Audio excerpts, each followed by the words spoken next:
তুলসীদাস চ্যানেলে আপনাকে স্বাগত।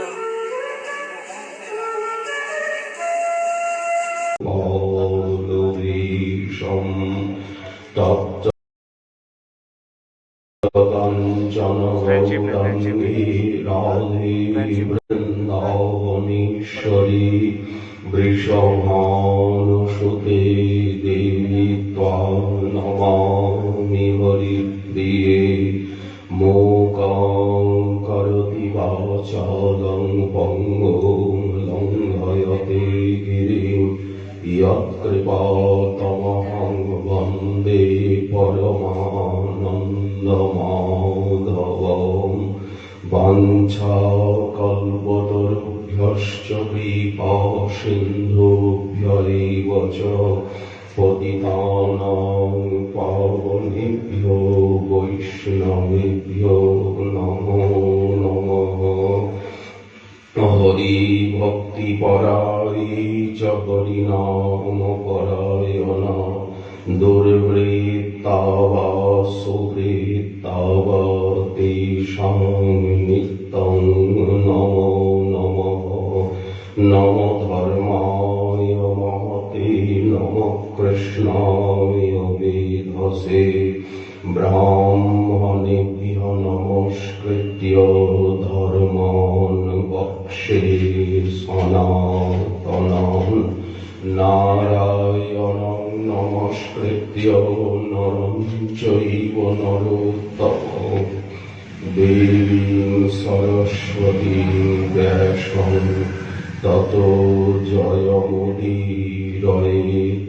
जय रूप सनातन भट्ट रघुनाथ श्रीजीव गोपाल भट्ट दास रघुनाथ এই ছয় গোসাইর করি চরণ বন্দন যাহা হইতে বিঘ্ন নাশ অভীষ্ট পূরণ দুর্গমে পথিমেন্দ্রস্য স্খলৎপাদগতির্মোহ সকৃপা যষ্ঠিদামেন সন্ত সন্ত্যবলম্বনম।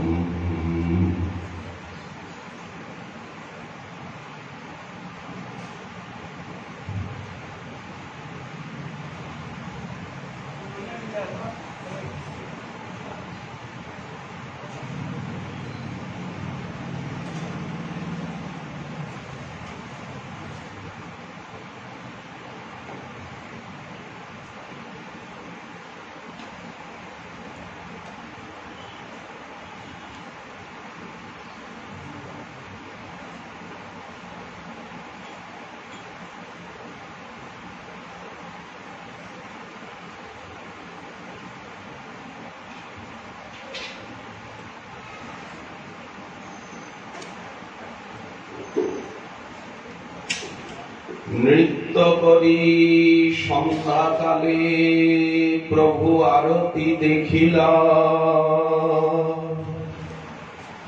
আইটোটা আসি প্রভু বিশ্রাম করিলা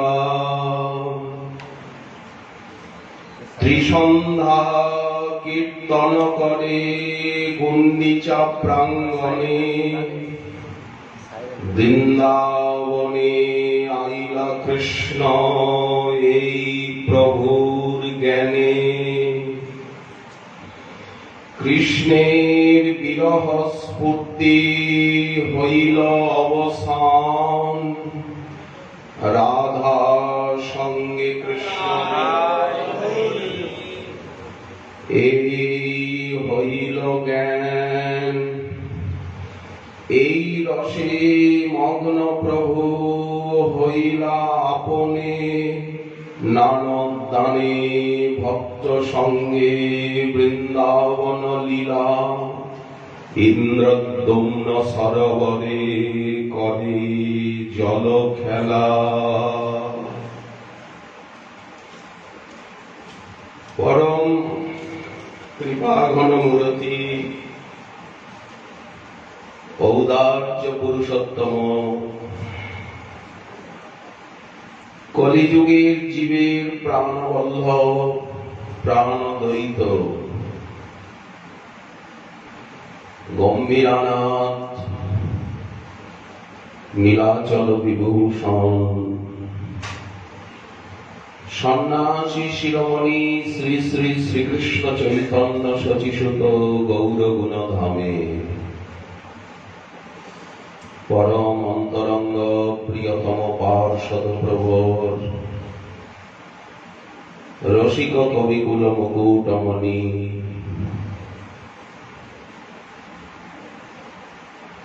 কবি বা অপ্রাকৃত লীলা বর্ণনকারীগণের ভিতরে রাজাধিরাজ শ্রী রাধাকুণ্ড বাস্তব্য পরম আরাধ্য পাদ শ্রীল কৃষ্ণদাস কবিরাজ গোস্বামী চরণ তিনি তার শ্রী শ্রী চৈতন্য চরিতামৃত মহাগ্রন্থে মধ্যলীলা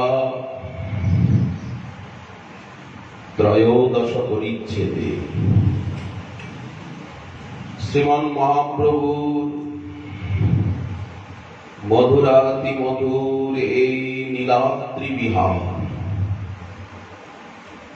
18টি বছরে 18টি রথযাত্রা হয়েছে। প্রকট লীলায় প্রভু সকলের নয়নগোচর হয়ে 18টি রথযাত্রায় অংশগ্রহণ করেছেন। তারপরে 1533 খ্রিস্টাব্দে গৌর লীলার উপরে পর্দা এসে গেছে। যেমন শ্রীমন্দিরে সাক্ষাৎ অর্চাবতার আছেন, কিন্তু এখন সেবার সময়, এখন দর্শন নয়, জবনিকা পর্দা এসে যায়। তেমনি 1533 খ্রিস্টাব্দে প্রকট গৌরলীলা অপ্রকট লীলায় পরিণত হয়। এখন পর্দা এসে গেছে। একমাত্র পূজারী এবং ঠাকুরের দেবদুর্লভ অঙ্গের সেবার যারা অধিকারী তারাই দেখতে পাবে। এখন গর্ভগৃহে ঠাকুরের সেবা হচ্ছে না, এখন দর্শনার্থী দর্শনাবকাশ নয়, সেবাধিকারীগণ দর্শন করবে। ঠিক তেমনি লীলা চলছে, প্রত্যেকটি লীলাই নিত্য। যেখানে যে লীলা সেখানে সেই লীলা নিত্য বর্তমান। কিন্তু গুরু বৈষ্ণবের কৃপায় যার প্রেম নেত্রের বিকাশ হয়েছে, সেই শ্রদ্ধালু জাত নিষ্ঠা, জাত রুচি, জাত রতি সাধক তারাই বর্তমান অধুনা ইদানীন্তন কালে সম্প্রতি সেই লীলাকে দেখতে পাবেন। এখন কিন্তু সাধন সাপেক্ষ, শ্রদ্ধা, অভিরুচি, চিন্তন, মনন সাপেক্ষ। চিন্তনের দ্বারা দেখতে হবে সেই লীলাকে, ধ্যানের দ্বারা, শ্রবণ কীর্তনের দ্বারা। এমনি দেখা যাবে না।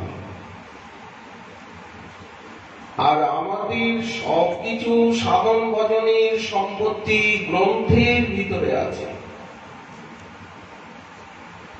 এই জন্য গ্রন্থকে বলা হচ্ছে গোলকের বাসী লীলার মণিমঞ্জুষা। সিন্ধুক, রত্নপেটিকা,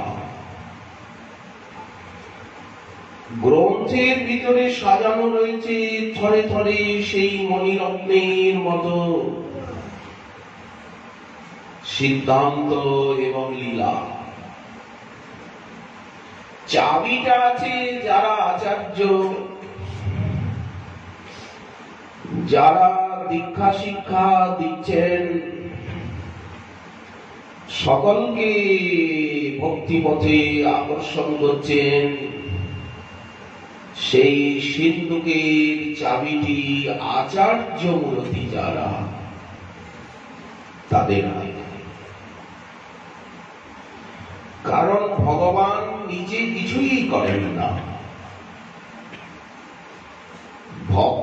ভক্তকে অবলম্বন করে নিমিত্ত করে ভক্তগণকে সুখ দিতে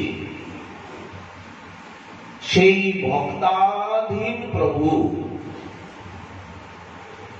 সেই ভক্তি প্রেম ভক্ত প্রেম বিবর্ধন চতুর,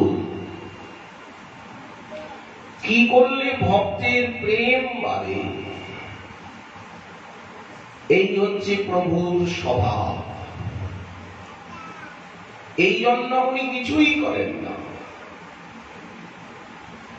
ভক্তকে দিয়ে করান। ভক্তের সুখের জন্য উনি লীলা বিনোদনে সেই বিনোদী পরম কৌতুকী রসময় আনন্দময় সুখময় প্রেমময় তিনি হন কৃতব্রতী। মদ ভক্তানাং বিনোদার্থং করোমি বিবিধা ক্রীড়া। সব কিছু ভক্তকে দিয়ে করা। ভক্ত মোর মাতা পিতা,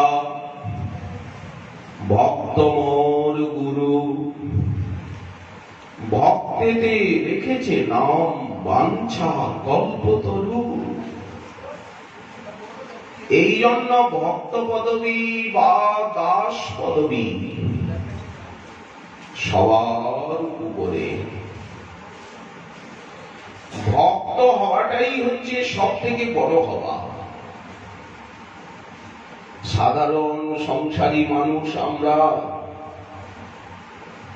বড় হতে চাই, মনে মনে ভাবি যে ধনবল জনবল বিদ্যাবল থাকলে জগতে একটা লেজ বিশিষ্ট হনুমান আমি হতে পারব। এর জন্য কত চেষ্টা করি, কিন্তু জানা নেই যে ভক্তি একমাত্র বল, ভজনই বল। আমি কি তাকে কায় মনোবাক্যে ভালোবাসি? তাকে কি আমি চাই? বললেন এই চাওয়া, এইটি হচ্ছে জগতে ভক্ত হওয়া, দাস হওয়া, এইটি হচ্ছে সবচেয়ে বড় বল। এই বল যে হৃদয়ে এসেছে তার কাছে জগতের কোন বলেরই প্রয়োজন হয় না। অধিকন্তু সমস্ত বল ওই ভক্তের চরণে লুটায়। একথা ভাগবতী বারবার ধ্রুব উপাখ্যানে, প্রহ্লাদ উপাখ্যানে, পঞ্চপাণ্ডবের চারু চরিত চিত্রায়নে, ভক্ত গাথায় ভক্ত চরিত্রে, ভক্ত মালে বৈষ্ণব জীবনে বারবার এই সিদ্ধান্তের প্রকটনা উদ্ঘাটনা বিবরণা বিস্তারণা বিলেখনা উট্টঙ্কনা। আজ স্বয়ং ভগবান পরতত্ত্ব সীমা রাধা ভাব দুটি সুবলিত তনু সন্ন্যাসী শিরোমণি তিনি ভক্ত ভাবে রাধা ভাবে আবিষ্ট হয়েছেন। ভক্ত ভাবের চরম শিখরে গিয়ে রাধা ভাব, ব্রজবালাগণের সেই ভাব, বিশুদ্ধ নির্মল প্রেম, যেন জাম্বু নদহেম আত্মসুখের জানানি গন্ধ। এই প্রেম যেন শুদ্ধ গঙ্গা জল। এই যে রাধা প্রেম, এই যে গোপী প্রেম, এই যে রাধা কিঙ্করী ভাবাক্ষ প্রেম, বা এই যে মঞ্জরীর ভাবাক্ষ প্রেম, এটি সুখের সিন্ধু, গঙ্গা জলের মতো নির্মল পবিত্র, যেন লাখ বাণহীন, লক্ষবার দগ্ধ করা নিখাত এবং নিকষ পাষাণে পরীক্ষিত সুবর্ণের মতো উজ্জ্বল। কিন্তু এই কথাগুলি অনুভবের রাজ্যে প্রবেশ না করলে কিছুই বোঝা যায় না। সেই দিব্য আলোর রাজ্যে, আনন্দের রাজ্যে প্রবেশের একমাত্র পথই হচ্ছে গ্রন্থানুশীলন। আমরা যদি মন দিয়ে গ্রন্থ অধ্যয়ন না করি, শ্রবণ মনন অধ্যাপনা এর থেকে যদি বঞ্চিত হই, তাহলে বাইরের জগতে কি আছে, কি পাব, এই কথাটাই তো বোঝবার বিষয়। বাইরের জগতে তো কিছু নাই। আমাদেরকে ডুবতে হবে হরি নামে, হরি কথায়, হরি চিন্তনে, হরি সেবায়। বাইরের জগতে কিচ্ছু নাই। মরুভূমি, মরুস্থল, নয়নে বসন বাঁধিয়া, আধারে মরিব ঘুরিয়া। এই জন্য তত্ত্বজ্ঞ পুরুষ স্থির শান্ত অন্তর্মুখ, সর্বদা রসে বসে নিমগ্ন, যুগল চরণ সেবা, যুগল চরণ ধেয়া, সব সময় রাধারানীর চরণ, মহাপ্রভুর চরণ উনি ধ্যান করছেন। যুগলে মনের বিদিতি, পুরো মন প্রাণ সর্বেন্দ্রীয় সত্তাকে ঠেলে দিয়েছেন। যেমন ভগবতী ভাগীরথী সাগর সঙ্গমে গিয়ে নিজেকে বিলীন করে দিয়েছেন সেই নীলাম বুদ্ধিতে। শ্বেত সুন্দরী জননী জাহ্নবী, গঙ্গার জল হচ্ছে দুধের মতো ধবল, আর সমুদ্রের জল নীল। সেই শ্বেত সুন্দরী তিনি যেমন সাগর সঙ্গমে গিয়ে সেই নীলাম বুদ্ধিতে নিজেকে বিলীন করে দিয়েছে, ঠিক তেমনি সাধকের দেহ, ইন্দ্রিয়, মন, প্রাণ, বুদ্ধি, লক্ষ্য ইহকাল পরকাল শ্রী শ্রী রাধারানী এবং শ্রীমান মহাপ্রভুর চরণ রূপী সেই আনন্দ বারিধিতে, আনন্দ অঙ্কুনিধিতে তিনি নিজেকে মিলিয়ে মিশিয়ে ওতপ্রোত করে দিয়েছেন। ওনার নিজের সত্তা বলে, আমি এবং আমার বলে আর কিচ্ছু নেই। আমি আমার চিরদিনের তরে গেছে মুছে। এই স্তরেরই নাম হচ্ছে শ্রদ্ধা বা অভিরুচি বা আকর্ষণ বা আবেশ, আবেগ, আকুতি, অনুরাগ। এই জাতীয় মনোভাব শ্রী গুরু বৈষ্ণবের কৃপায় যে মুহূর্তে লাভ হবে, সেই মুহূর্তটি হচ্ছে জীবনের সুপ্রভাত। তরুণ অরুণ তপনের উদয়, ভাগ্যাকাশে ভজনে আবেশ এলো, হরিনাম হরি কথায়, হরি সেবায়, হরি চিন্তনে, গুরু বৈষ্ণব ধামে নামে, শাস্ত্রে প্রসাদে, আস্বাদনে বিতরণে, আচারে প্রচারে যখনই আবেশ এসে গেল, তখনই উনি শ্রদ্ধা স্তরে উন্নীত হলেন। আর স্খলন পতনে ভয় নেই। এই সমস্ত নিগূঢ় রহস্য রাশি আমরা একমাত্র গ্রন্থ অনুশীলনে, শ্রবণ কীর্তনে প্রাপ্ত হতে পারব। সেই নিত্য লীলা সুখময় সদাই স্ফুরুক মোর মনে, মনের ভিতরে যেন আর কিচ্ছু না থাকে। বাইরে অনেক কিছু আছে, অনেক কিছু থাকবে, থাকুক, তাতে কোনো আপত্তি নেই। কচুরিপানার মতো থাকুক। যেমন দিঘিতে স্নান করতে গিয়ে পুকুরে চারিদিকে কচুরিপানা এসে উপস্থিত হয়, শৈবাল সরালেও এসে যায়। তেমনি বাইরের জগতে সবকিছুই থাকবে, সবাই থাকবে, লোক ব্যবহার থাকবে, কিন্তু ভিতরে থাকবে নির্মল জলের মতো। যেখানে কচুরিপানা শৈবাল থাকে সেখানে জলটা নির্মল হয়, কাকচক্ষু জল। ঠিক সেই প্রকার মনের ভিতরে থাকবে এই নিত্যলীলা এবং গ্রন্থ, সমস্ত গৌরীয় গৌরব গ্রন্থ, গুচ্ছ গ্রন্থ রাজি। মনের ভিতরে থরে থরে থরে থরে থরে অলংকার আভূষণ এবং কাপড় চোপড় যেমন মানুষ সাজিয়ে রাখে, জুয়েলারিতে যেমন জুয়েল গুলো সাজানো থাকে, যেমন শোরুমে কি সুন্দর সবকিছু সাজানো আছে, তেমনি মনের ভিতরে থাকবে হরিনাম হরি সেবা এবং গ্রন্থরাজি।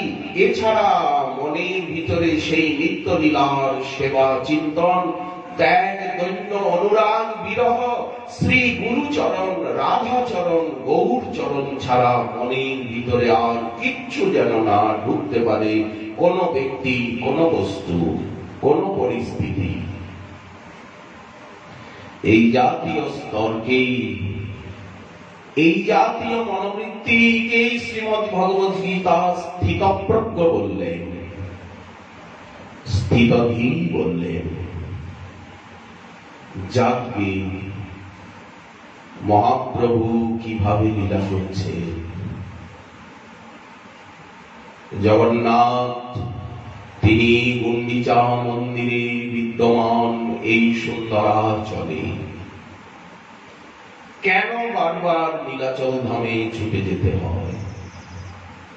একবারে হয় না, বারবার বারবার ধামকে দর্শন করে করে করে লীলাস্থলিতে গিয়ে গিয়ে গিয়ে মনের ভিতরে সেই লীলাস্থল, লীলা বিগ্রহ এবং সেই লীলার অনুভূতি, লীলাকে হৃদয়ে গেঁথে নিতে হয়। যতক্ষণ না গেঁথে যাচ্ছে, যতক্ষণ এক জায়গায় বসে সেই লীলাস্থলকে, লীলা বিগ্রহকে, সেই লীলাকে না দেখা যাচ্ছে, ততক্ষণ পর্যন্ত সেই স্থানে যেতে হবে। একবারে হবে না, একদিনে হবে না। এটা চন্দন ঘষার মতো, এক ঘষায় চন্দন হয় না। এই জন্য বারবার ধামে ছুটে যেতে হবে। যেমন দুধে জলে এক হয়, তেমনি সেই লীলাস্থলিতে গিয়ে লীলা দর্শন করে লীলার অনুভূতি এবং আবেশকে প্রাপ্ত হতে হবে। এই জন্যই আমাদের পূর্বাচার্যগণ বারবার লীলাস্থলীতে ছুটে ছুটে গিয়েছেন অনুভবের জন্য। পাগলের মতো তারা ছোটেননি, চিত্তের বিক্ষেপে যাননি এই জগতের দেহ সুখের জন্য, কারণ তারা ধনীর দুলাল। আমাদের রূপ রঘুনাথ শ্রীজীব তারা ধনীর দুলাল, তারা দেহ সুখের কাঙাল নয়। তারা অর্থ সম্মান দেহ সুখের লালসায় এখানে আসেননি, ছোটেননি। তাহলে যে ছুটে যাচ্ছেন ঝাড়িখণ্ড পথে সনাতন গোস্বামী পাদ কত কষ্ট করে নীলাচলে, কেন? মহাপ্রভুকে দেখতে, সেই নীলাচল লীলার অনুভবকে প্রাপ্ত হতে। রূপ গোস্বামী পাদ গঙ্গার তীরে তীরে ছুটে যাচ্ছেন নীলাচলে, গ্রন্থ লিখতে লিখতে যাচ্ছেন। একটু সময় যাতে বৃথা না যায়, গ্রন্থ লিখতে লিখতে গ্রন্থের বিষয়বস্তুকে চিন্তা করতে করতে পদব্রজে গঙ্গার তীরে তীরে রূপ গোস্বামী পাদ নীলাচলে যাচ্ছেন। তারা কত বড় ধনীর দুলাল! তারা কি কোন দেহ সুখের লালসায়, কি অর্থ সম্মান খাদ্যের লোভে থামে এসেছেন? প্রেম অনুবাদ বসাদ দশেশ দশায়া। আজও যারা ভজনের উদ্দেশ্য নিয়ে ধামে আসছেন, পরিপক্ক হয়ে, শ্রদ্ধালু হয়ে, অনুরাগকে সঙ্গে নিয়ে, তাদেরকে কেউ দেহ সুখের সামগ্রী দিয়ে ভোলাতে পারবে?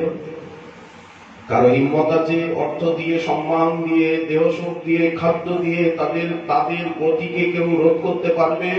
নদীর গতিতে বাঁধ দিলে কি অবস্থা হয়? সেই বাঁধকে অতিক্রম করে নদী যেমন আরো শত সহস্র ধারায় চলে যায়। দেখুন ভারতবর্ষে কত বাঁধ দেওয়া হয়েছে।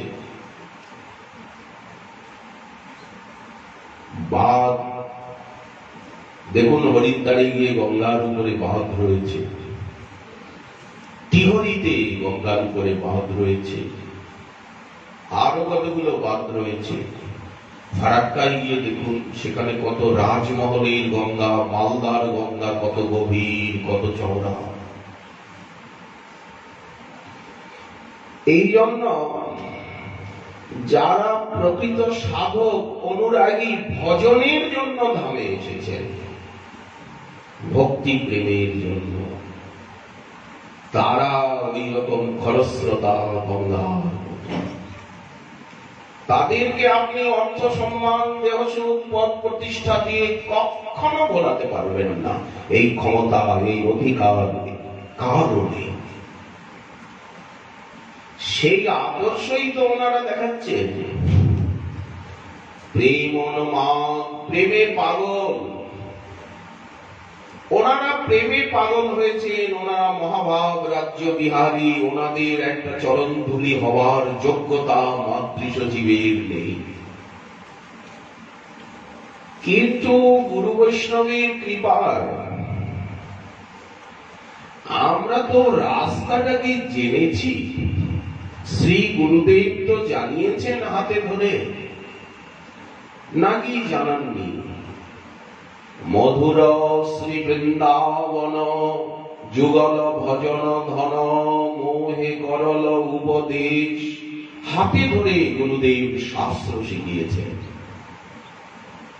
এই বৃদ্ধ বয়সেও তিনি সর্বদা শাস্ত্র অনুশীলনে প্রেরিত করেছেন। সর্বদা ধামনিষ্ঠ, নামনিষ্ঠ, ত্যাগনিষ্ঠ, দৈন্যনিষ্ঠ, আচার্যনিষ্ঠ, সেবানিষ্ঠ,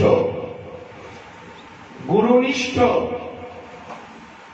বিরহনিষ্ঠ হতে আদেশ করেছেন। নিজে আচরণ করে, হাতে ধরে ধরে ধরে ধরে নিজে আচরণ করে শিখিয়েছেন। প্রত্যেকের গুরুদেবই আমাকে আমার ইষ্টদেব, আমার প্রাণবল্লভ, আমার আরাধ্য দেব আমাকে শিখিয়েছেন। আপনারা আপনাদের নিজ নিজ ব্যষ্টি গুরুপাদ পদ্মের কাছে সকলেই শিখেছেন, পেয়েছেন, দেখেছেন কিভাবে সাধন ভজন করতে হয়। তো যদি সেই রাস্তাকে কায়মন বচনে আমি অবলম্বন না করি, আমি যদি একটা আবার নতুন রাস্তা তৈরি করি, তাহলে আমি কানাগরুর ভিন্ন বাট, না হলে পাগলা শেয়াল, না হলে নোনা দেওয়াল। আমি শ্রদ্ধালু সাধক বা শুদ্ধ ভক্তের পর্যায়ে আসবই না, মিছা ভক্ত হয়ে যাব। মিছা ভক্ত কবু না হবে তাতে অনুরক্ত। মিছা ভক্তিতে গেলে কিন্তু কিছু মিলবে না। যেখানে গুরু আনুগত্য, ভক্তের আনুগত্য, শাস্ত্রানুগত্য, আচার্যের আনুগত্য নাই, পূর্বাপর শৃঙ্খলার থেকে বিশৃঙ্খল জীবন, সেইখানেই মিছা ভক্তি, সেখানেই সগুণা বৃদ্ধা ভক্তি, সেটি সকপট ভক্তি, তামসিকী ভক্তি। ইথে না হব অনুরক্ত। এই রাজসিকী তামসিকী ভক্তিতে কখনোই অনুরক্ত হব না। শ্রবণ কীর্তন স্মরণ বন্ধনে শততম জিয়া রব। উঠিয়া বসিয়া তোমার চরণ চিন্তিব আমি। সব সময় শ্রবণ কীর্তন স্মরণ, গ্রন্থ চিন্তন, গ্রন্থ স্মরণ, গ্রন্থ কীর্তন। পাচার করা নয়। পাঠ মানে কতগুলো আবল তাবল কথা বলে সময় নষ্ট করা, শ্রোতাদের অকল্যাণ করা, নিজের অকল্যাণ করা নয়। অর্থ সম্মানের ভিখারি হয়ে শ্রোতাদের অকল্যাণ করা নয়। এই জন্য গ্রন্থকে আস্বাদন করা এবং করানো, পাচাল করা নয়, প্রলাপ নয়, কত কথা নয়, গাল গপ্প নয়। নিজের আত্মম্ভরিতা, অহংকারিতা, অহমিকা, আহ পৌরুষিকা, অহম প্রথমিকা নয়। গ্রন্থে যা লেখা আছে তাই বলা, মুখস্থ করা, মনন করা, হৃদয়ে মর্মে মর্মে গেঁথে নেওয়া। গ্রন্থ কি সবসময় হাতে থাকবে? যখন হসপিটালের বেডে শুয়ে থাকা হবে, মৃত্যু যন্ত্রণায় ছটফট করা হবে, কি প্যারালাইসিস হয়ে বিছানায় পড়ে থাকতে হবে, সেই সময় কি গ্রন্থ থাকবে হাত কাছে? শোনাবার লোক থাকবে? মাধবেন্দ্র পরিপাদের যুগে ছিল, সবার ভাগ্যে জুটবে কি? ঈশ্বর পরিপাদের মতো শিষ্য সেবক কজনের ভাগ্যে জোটে? উপযুক্ত শিষ্য পেতে গেলেও গুরুগণকে সাধন করতে হয়। যেমন উপযুক্ত পুত্রকন্যা পেতে গেলে পিতামাতাকে অনেক তপস্যা করতে হয়, অনেক দান ধ্যান পূর্ণ করলে, অনেক চোখের জল ফেললে তবে উপযুক্ত সন্তান সন্ততি জীবনে লাভ হয়। তেমনি যারা গুরুর কাজ করেন, স্পিরিচুয়াল মাস্টার, পারমার্থিক শিক্ষক, তাদেরকে বহু চোখের জল ফেলতে হয়, সাধন করতে হয়, তবে একটা যোগ্য শিষ্য মেলে, একটা যোগ্য সেবক মেলে। এরা কি গন্ডায় গন্ডায় হয় নাকি? তো এই জন্য কে শোনাবে কৃষ্ণ নাম, কৃষ্ণ কথা, কৃষ্ণ চিন্তন? ওই জন্য যতক্ষণ শরীর সুস্থ আছে, সক্ষম আছে, সমস্ত গ্রন্থকে অনুশীলন করে করে, পড়ে অধ্যয়ন করে হৃদয় রূপী আলমিরাতে মণিমঞ্জ সাথে মণিরত্নের মতো শোরুম যেমন মার্কেটে বিপণীর আপনের মতো সাজিয়ে রাখতে হবে। মনমন্দিরে এই জন্য গ্রন্থ অনুশীলন প্রয়োজন। গ্রন্থ অনুশীলন ছাড়া কিচ্ছু মিলবে না। বাইরে কি মিলবে? বাইরে কি মিলবে? বাইরে খাদ্য মিলবে। যার খাদ্যের দরকার সে যাক, যার সম্মানের দরকার সে টোটো কোম্পানি হোক, যার অর্থের দরকার সে ধনীর পা চাটুক, কিন্তু যার ভক্তির দরকার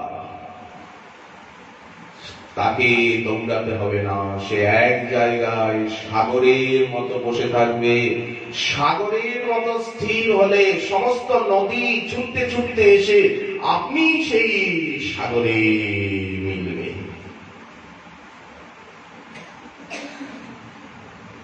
স্থির নির্মল সাগরের মতো প্রসন্ন গম্ভীর রত্নাকর।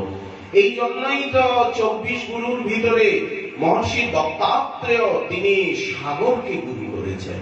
বলছেন আমাকে সাগরের মতো হতে হবে। ভাগবত কি এত সহজ? ভূত প্রেত তাড়াতে, কে মরেছে তার পিণ্ডি চটকাতে ভাগবত হবে। কে করোনায় মরেছে তার পিণ্ডি চটকাতে, এটা কি শ্রাদ্ধের জায়গা নাকি তার পিণ্ডি চটকাতে ভাগবত হবে? ভাগবত কি এত সহজ জিনিস? আর অন্যদিন ভাগবত হবে না। কেউ পিণ্ডি চটকাতে শ্রাদ্ধ করতে টাকা দেয়নি আর ভাগবতের আলোচনা নাই, পাঠ কীর্তন নাই, কিছু নাই, মহাশ্মশান শূন্যবাদ। এই কি শুদ্ধ ভক্তি? ইহা হইতে প্রেম হয়?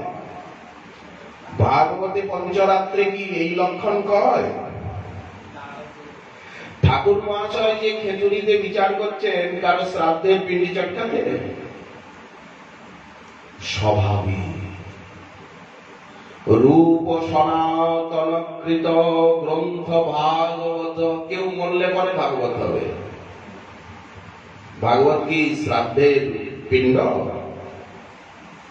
কেউ না মরলে ভাগবত হবে না। ভাগবত তো প্রাণ, প্রাণীর প্রাণ গ্রন্থ, প্রাণীর প্রাণ গ্রন্থ রসে, নাম রসে, সেবা রসে ভক্ত সবসময় ডুবে থাকবে। নিত্যম ভাগবত শিবয়া। তাহলে আজ হরিকথার দুর্ভিক্ষ কেন?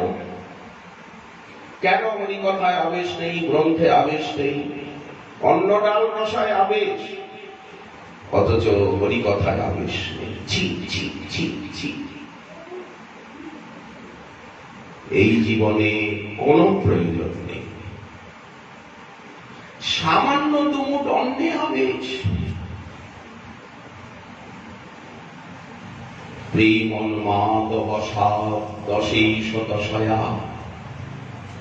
দেখুন শরদস্বামী অষ্টক, গুরুদেব অষ্টক, শ্রী গুরু চরণ স্মরণাষ্টক। এইটাই আমাদের রাস্তা, এইটাই সাধন, এইটাই সিদ্ধি। এই অষ্টকগুলোই নিজের জীবনে আচরণ করতে হবে। প্রেম উন্মাদ বসাদ দশেশ দশয়া। গ্রস্ত প্রমত্ত সদা, তারা পাগল হয়ে গেছেন। গায়ন্তৌ চ কদা হরির গুণবরম। সব সময় শ্রীহরির গুণগান করছেন রাধারানীর মহাপ্রভু। এই রাধা কুণ্ড তটে কলিন্দ তনয়া তীরে, যমুনার ধীরে ধীরে ধীরে ধীরে শ্রীবৃন্দাবনে, ভান্ডীর বনে, ভদ্রবনে, মাঠ বনে, গোকুল মহাবনে, লৌহ বনে, এই খদির বনে, কাম্য বনে, এই তাল বনে, মধুবনে, কুমুদ বনে এক জায়গায় থাকতে পারছেন না, অস্থির। যেমন ঈশ্বর পরিপাদ এক জায়গায় থাকতে পারছেন না, এক জায়গায় বসতে পারছেন না, পাগল হয়ে গেছেন, ছটফট করছেন ঈশ্বরপুরী। গুরুদেবের বিরহে এবং গুরুদেবের প্রেম পেয়ে গুরুদেব যেমন ছটফট করছিলেন তেমনি উনিও ছটফট করছেন। গুরুদেবের মাধবেন্দ্রপুরীর হৃদয় এবং মাধবেন্দ্রপুরীর আচরণ অনুভূতি সমগ্র ঈশ্বরপুরীর ভিতরে এসে গেছে। ঈশ্বরপুরী এখন দ্বিতীয় মাধবেন্দ্রপুরী হয়ে গেছেন। ওই রকম ছটফট ছটফট করছেন, অস্থির। আহারে নিদ্রায় জগতে কিছুতে রুচি নেই, খালি উনি সময় ঠিক করছেন যে তাড়াতাড়ি আমার মৃত্যু হোক, মৃত্যুর অপেক্ষা করছেন। যেমন দাসীপুত্র নারদ, তিনি সেই ভগবত সাক্ষাৎকারের পরে বনের থেকে বাইরে এসে যে ঘুরছেন, উনি খালি মৃত্যুর প্রতীক্ষা করছেন। কারণ সেই অশরীরী বাণী বলেছে, তুমি এই জন্মে আর আমাকে পাবে না। হিত্বা, এই নিন্দিত শরীরকে ত্যাগ করে সামনের জন্মে, আচ্ছা দাসীপুত্র নারদ ভগবত সাক্ষাৎকার প্রাপ্ত হয়েছেন, তাও দৈববাণী বলছে এই নিন্দিত শরীরকে পরিত্যাগ করে সামনের জন্মে তুমি আবার আমাকে পাবে। হিত্বা গন্ধামজ্জনতামসি, ভাগবতকেও কণ্ঠে রাখতে হবে, মুখস্থ করে সঠিক ভাগবত যাতে বুকের ভিতরে থাকে। গ্রন্থ কোথায়? সামনে গ্রন্থ কোথায়? আর যখন চোখ জলে ভরে যাবে তখন আপনি কি গ্রন্থ দেখতে পারবেন? রঘুনাথ ভট্ট গোস্বামী পাদ গোবিন্দ দেবের শ্রীমন্দিরে পাঠ করছেন, যমুনা পুলিনে হরিকথা বলছেন, জ্ঞান গুত্রিতে বসে হরিকথা বলছেন, ধীর সমীরে শ্লোক উচ্চারণ করতেই ওনার চক্ষু ঝাপসা হয়ে আসছে, দেহ পুলকিত হচ্ছে, কম্পিত হচ্ছে, ঘেমে নিয়ে অস্থির হয়ে যাচ্ছেন সাত্বিক আবেশে। সকল বৈষ্ণব সঙ্গে চোখে এত জল, সামনে তাল পাতার পুঁথি, চোখ যখন জলে ভরে যাবে তখন কি সামনে পুঁথি থাকলেও পুঁথি দেখা যাবে? পড়তে পারবেন আপনি? যখন সেই শ্লোকের তাৎপর্যে সেই রাজ্যে মন প্রাণ ডুবে যাবে, যখন সেই রাজ্যটা চোখের সামনে চলে আসবে, তখন তো আপনি দেহকেই ভুলে যাবেন। সামনে যে শ্রোতা রয়েছে এই কথা কি আপনার মনে থাকবে? সামনে যে শ্রোতারা বসে আছেন সেই শ্রোতাদের স্মৃতি কি তখন সেই সময় মনে থাকবে? সেই সময় তো উনি লীলা প্রত্যক্ষ করবেন। তাহলে চোখ থাকলেও, চশমা থাকলেও, পুঁথি থাকলেও আপনি পুঁথি দেখতে পারবেন না। প্রভুপাদের যে অবস্থা হচ্ছে পাঠ করতে করতে, ব্রজাঙ্গনার হাতের শোভা উনি বর্ণন করছিলেন। এখানে লাল সুতো কলাই, সেই হাতের শোভা, তাদের হস্তের ভঙ্গি, সেই লাল টুকটুকে হাত, শ্রীহস্ত, এদিকে স্বর্ণজ্যোতি, নখমণি যেন বালচন্দ্রে। সেই হাতের শোভা মনে এসে গেছে, চৌনি ডুবে গেছে, বাক শক্তি রুদ্ধ হয়ে গেছে, চোখে জল, মুখ লাল হয়ে গেছে, শরীর কাঁপছে। যে পাশে হাওয়া করছিল সেই বুঝতে পারছে প্রভুপাদের অবস্থা, শ্রোতারা তো একটু দূরে। আর অন্তরঙ্গ গুরুগত প্রাণ শিষ্য না হলে অন্যে তো কিছু বুঝতেও পারবে না। গুরুদেবের হৃদয় সেই বুঝতে পারে যে গুরুচরণে নিজেকে ফেলে দিয়ে একাকার হয়ে গেছে গুরুদেবের সঙ্গে। যেমন লবণ জলে একাকার, চিনি মিশ্রি জলে একাকার হয়ে শরবত হয়ে যায়, তেমনি গুরুদেবের দেহ মন প্রাণ এর সঙ্গে শিষ্য তার দেহ মন প্রাণ লক্ষ্য উদ্দেশ্যকে এক করে, জল যেমন মিশ্রির সঙ্গে মিশে, লবণ যেমন জলে মিশে, জল যেমন দুধে মিশে একাকার ওতপ্রোত হয়ে যায়, তেমনি গুরুদেবের চরণে আত্মনিবেদন করে সর্বদা গুরুদেবের সুখানুসন্ধানে, গুরুদেবকে চিন্তা করতে করতে যে শিষ্য কীটভৃঙ্গ দেয়, গুরুদেবের সঙ্গে একাকার হয়ে যান, তার নয়নেই প্রকাশ পায় গুরুদেবের আধ্যাত্মিক স্থিতিগুলি। অন্যেরা কিছুই বুঝতে পারেন না। তবেই তো প্রাণকৃষ্ণ দত্ত পাশে হাওয়া করছিলেন। উনি প্রভুপাদের এই স্থিতিকে হৃদয়ঙ্গম করেছেন, জগন্নাথ দাস মহাশয় হৃদয়ঙ্গম করেছেন, তবেই তো জীবনীতে লিপিবদ্ধ হয়েছে। সাক্ষাৎ দর্শন করে, অনুভব প্রাপ্ত হয়ে। এই জন্য বারবার মহাজন একটি কথা বলেছেন, অনুভূতির রাজ্যে চলো, অনুভব করো ভাই রে, গুরুচরণ হৃদে ধরে অনুভব করো ভাই রে। স্থির, যিনি অনুভবের রাজ্যে প্রবেশ করেছেন তার দেহ স্থির, মন স্থির, ইন্দ্রিয় স্থির, লক্ষ্য স্থির। উনি সমুদ্রের ভিতরে ডুবে গেছে, শান্ত আনন্দের অসীম অপার সাগরে। জগৎ আলাদা হয়ে গেছে, ওনার কাছের থেকে জগৎ দূরে সরে গেছে।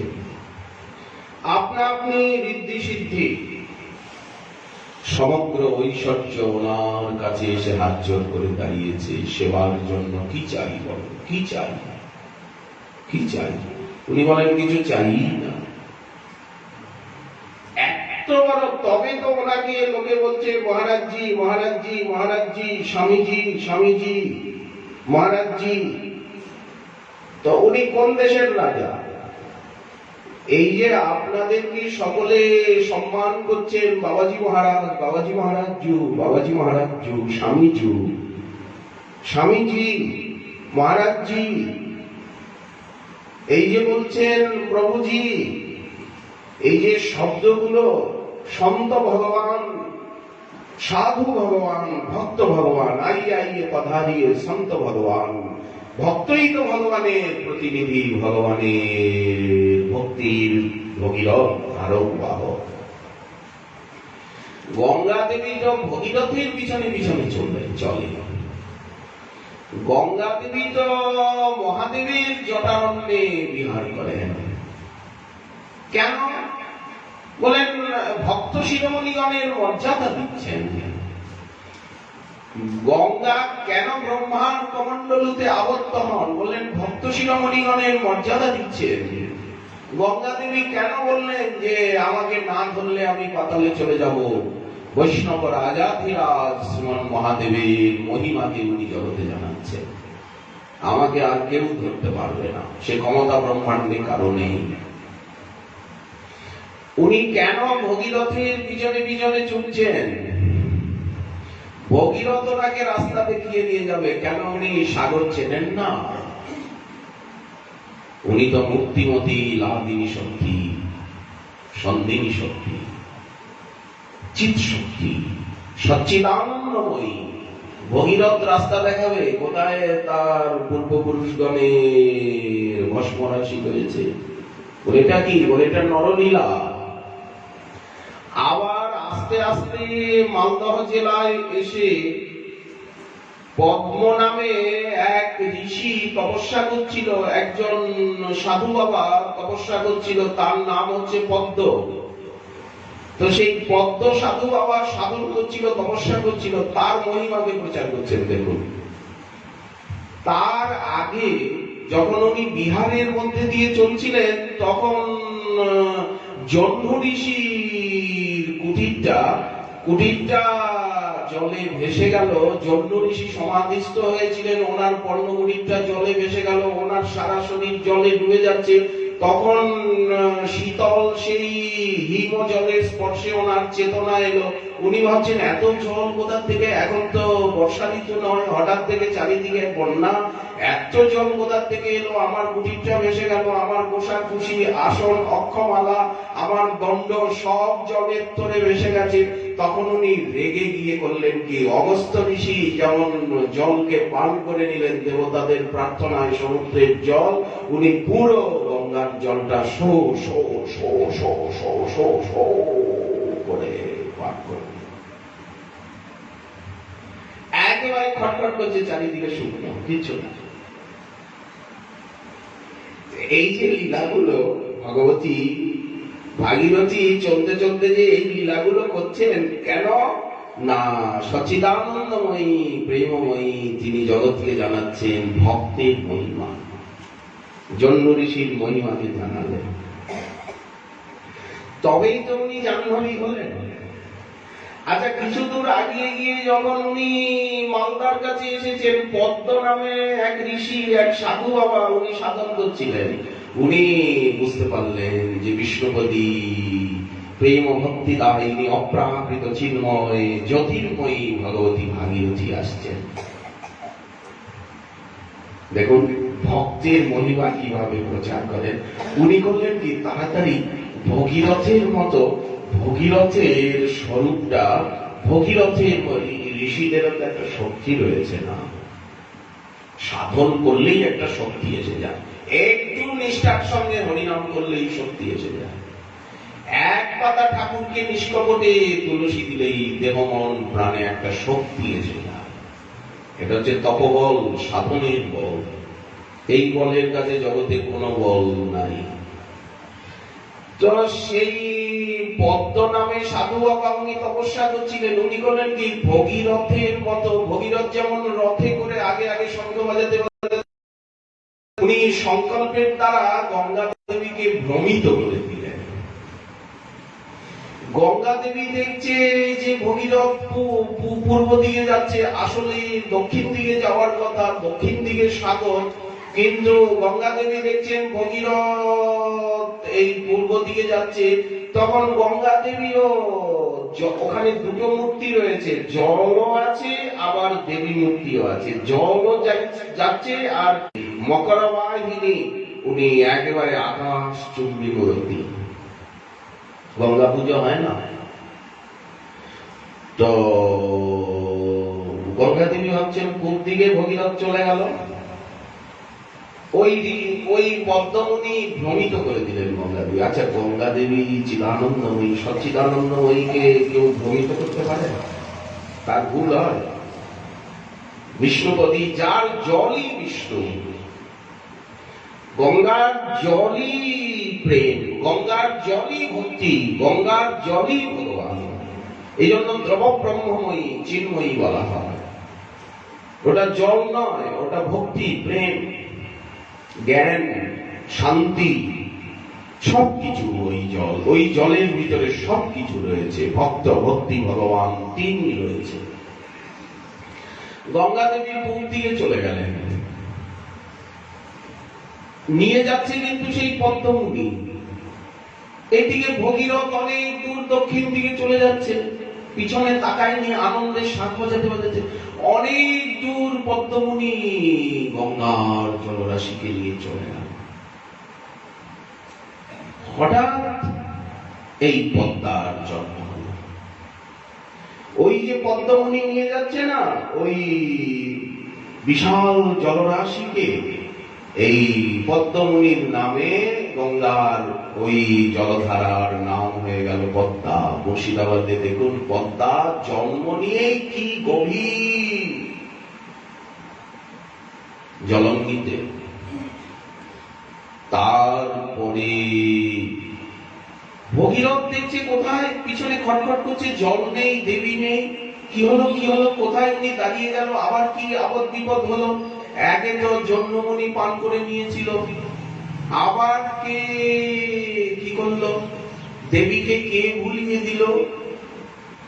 তো উনি খুঁজতে খুঁজতে খুঁজতে খুঁজতে এসে দেখছেন যে জল তো পূর্ব দিকে চলে গেছে, পূর্ব দিকে বহুদূর চলে গেছে এই পদ্মা। তখন ভগীরথ তো যোগবল আছে, ভগীরথেরও তো তপবল রয়েছে, যোগবল রয়েছে, যেমন মহর্ষি কর্দমের তপবল যোগবল। ভগীরথ তাড়াতাড়ি ছুটে গিয়ে মা মা জগৎ জননী, বিশ্ব জননী, ব্রহ্মাণ্ড তারিণী স্তুতি করে বললেন, আপনি আপনি এই দিকে যাচ্ছেন? বলে এই দিকে। তুমি যে আগে আগে চলছো, তুমি যে, তোমার রথ দেখতে পাচ্ছি, তোমাকে দেখতে পাচ্ছি, তুমি আগে আগে চলছো। বললেন মা, তো আমি তো নয়, আমি তো পূর্ব দিকে যাইনি, আমি তো দক্ষিণ দিকে যাব, দক্ষিণ দিকে তো সাগর। তো আমি কাকে দেখলাম, কাকে দেখলাম? তোমার মতো, তোমার রথের মতো সংকেত ধ্বনি শুনছি, কে কে কে। তখন গঙ্গা দেবী দিব্য নয়নে তাকিয়ে দেখেন এ তো ভগীরথ নয়। ভগীরথ দিব্য নয়নে তাকিয়ে দেখছেন এ তো ভগীরথ নয়, আমি নই, এ পদ্মমুনি। সঙ্গে সঙ্গে গঙ্গা দেবী রুষ্ঠা হয়ে গেল। তুমি আমাকে ফাঁকি দিলে, প্রতারণা করলে, তোমার এই মিথ্যাচার, মিথ্যা ব্যবহার, তুমি আমাকে এত দূর নিয়ে এলে, এই রাস্তায় নিয়ে এলে, এদিকে তো ভগীরথের পূর্বপুরুষগণের ভস্ম রাশি নেই, তুমি আমার সঙ্গে মিথ্যা ব্যবহার করলে। সঙ্গে সঙ্গে গঙ্গা দেবী রুষ্ট হয়ে বললেন, আমি তো এত দূরে এসে গেছি, এই জলধারা তো শুকাবে না, যতদিন সৃষ্টি আছে এই জল তো বইতেই থাকবে, বইতেই থাকবে, তো শুকাবে না। কিন্তু এই ধারা আমার মূল ধারার মতো পবিত্র হবে না।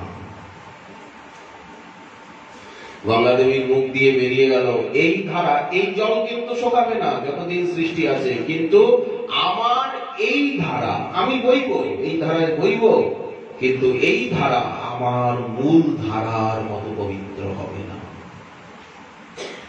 ওই জন্য পদ্মার জল গঙ্গারই জল, কিন্তু পদ্মার জলে, গঙ্গার জলের, যারা পদ্মার তীরে বাস করে তারা নবদ্বীপে এসে, শান্তিপুরে এসে, কুমারঘাটে এসে তারা গঙ্গার তীরে বাস করছেন, গঙ্গার জলের সেবা করছেন। কেন পদ্মার তীরে বাস করলে? বলে না, পদ্মার তীরে বাস করে, পদ্মায় স্নান করে গঙ্গা স্নানের ফল হবে না, পদ্মার জলে ক্রিয়াকর্ম করে গঙ্গার জল স্পর্শে ফল লাভ করা যাবে না। গঙ্গা দেবী বলে দিলেন। আবার উনি ঘুরে এসে আবার এই ধুলিয়ানের কাছে, এই লীলা কোথায় হয়েছিল? ধুলিয়ানের কাছে, ওইখানেই দ্বিধা বিভক্ত হয়েছে। আচ্ছা, গ্রন্থ যদি না পড়ি এইসব কথাগুলি কি কিছু জানতে পারবো? অন্ধ হয়ে বসে থাকবো না। আসুন আমরা নীলাচল গণ্ডিচা মন্দিরকে স্মরণ করি। কত কথা মনে জাগে, শাস্ত্ররূপী মহাসাগরে কত তরঙ্গ, তরঙ্গে তরঙ্গে মন মিল আমাদের কি খেলা করবে? নৃত্য করি সন্ধ্যাকালে আরতি দেখিল, আই টোটা আসি প্রভু বিশ্রাম করিল। সন্ধ্যা আরতি দর্শন করে, সন্ধ্যা ধূপ, সন্ধ্যা আরতি কীর্তন, অনেকক্ষণ নর্তন কীর্তন করে ভোগ লাগলো, বড় শৃঙ্গার বেশ, নৈশ ভোগ, শয়ন ভোগ। ততক্ষণ মহাপ্রভু গুন্ডিচার জগমোহনে ছিলেন। এইবার আইটোটায় এলেন। মন্দিরের বাইরে জুঁই ফুলের বিরাট বাগান, আরো অন্যান্য পুষ্প বৃক্ষ শ্রেণী রয়েছে, তার ভিতরে মালিরা থাকে, ঘরও আছে।